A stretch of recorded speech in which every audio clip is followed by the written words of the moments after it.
There's a moment in the finale of The Testament Season 1 that doesn't just change the story. It rewrites everything we thought we knew about Agnes.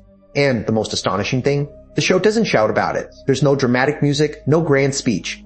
It's just Agnes, alone in her room, reaching into a hidden bag of belongings. She pulls out a drawing, crumpled but cherished, with a single name scrawled in the corner. Hannah. That name, that one quiet revelation turns the entire season on its head. Because in that instant, we realize something monumental. Agnes remembers. Not every detail, not every memory from before Gilead, but enough. Enough to hold on to fragments of herself, to keep a part of Hannah alive, buried deep inside Agnes all these years. Think about it. For so long, fans have debated, hoped, and feared what became of Hannah after she was taken from June and renamed Agnes. Did Gilead erase her completely? Did she forget who she was? Or was she just pretending to survive? The Testament's finale doesn't just answer that question. It does so in the most heartbreakingly human way possible. Agnes isn't Daisy. From the moment we meet her, she feels different.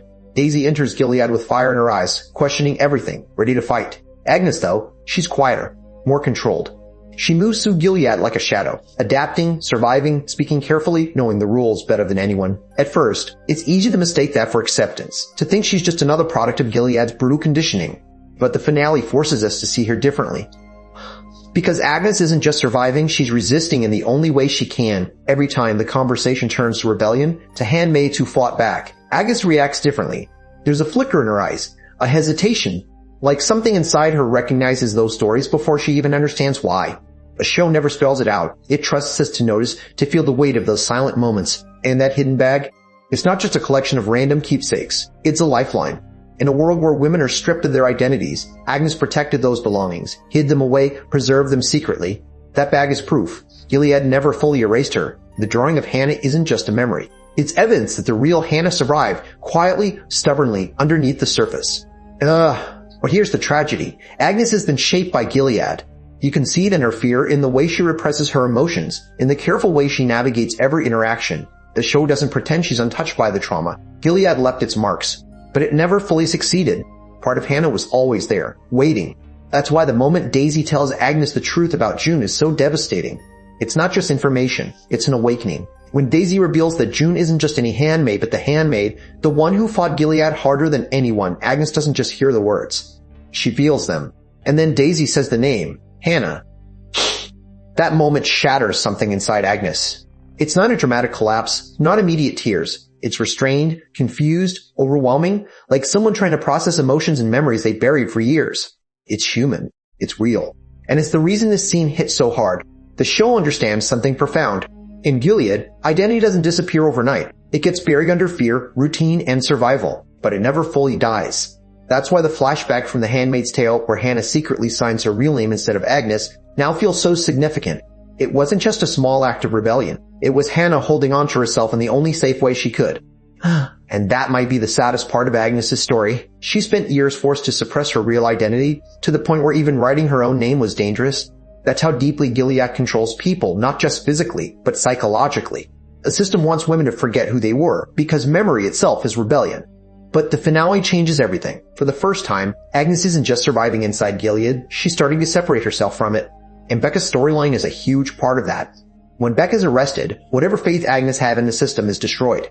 She watches Gilead prepare to sacrifice Becca, a girl who only tried to protect another from abuse. That moment cracks Agnes' worldview open. Her confrontation with Aunt Vidala is the clearest sign of her shift. Agnes stops speaking like a loyal daughter of Gilead. She starts questioning the foundation of the system itself.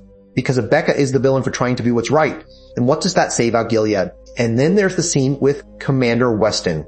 At first, he seems almost reasonable, like maybe Agnes could survive a future with him.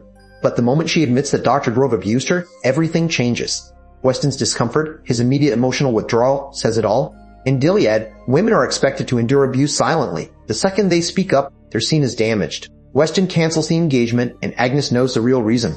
That rejection is brutal, but it's also important. It destroys the fantasy that obedience can protect her. She followed every rule, did everything Gilead expected, and it still wasn't enough. The finale does something brilliant by connecting Agnes, Daisy, and Becca emotionally, not politically. They're not bonded by a resistance movement. They're bonded because they protected each other in a system designed to isolate them.